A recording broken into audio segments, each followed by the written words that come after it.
Hi friends, இன்றைக்கி நம்ம பால் சுறா கருவாடு தாங்க செய்ய போகிறோம். அதுக்கு ஒரு வாணல்ல எண்ணெய், கடுகு, சீரகம், வெந்தயம் பொரிஞ்சதும் பூண்டு ஆட் பண்ணிக்கோங்க.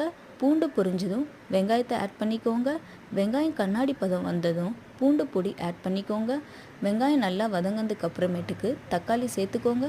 தக்காளி நல்லா பேஸ்ட்டு பதத்துக்கு வரணுங்க. நான் இந்த ஸ்டேஜில் புளி ஊற்றிக்கிறேங்க. இந்த புளி ஊற்றி 2 டேபிள் ஸ்பூன் அளவுக்கு மிளகாத்தூள், கருவேப்பிலை போட்டு அது நல்லா கொதிக்கிட்டோங்க. இந்த பால் சுறா கருவாடை கொதிக்கிற தண்ணியில் போட்டு ஒரு 1/4 மணி நேரமாச்சு ஊற வைக்கணுங்க.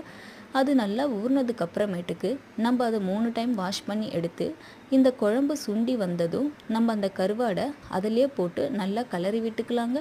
ஒரு 15 நிமிஷம் கழித்து பார்த்தீங்கன்னாக்கா நல்லா ஒரு தொக்கு பேஸ்ட்டுக்கு வந்துடுங்க. அவ்வளோதாங்க, நம்ம பால் சுறா கருவாடு ரெடிங்க. இது தாய்ப்பால் கொடுக்குற பெண்களுக்கு நல்ல உகந்த ஒரு குழம்பாக நம்ம சொல்லலாங்க.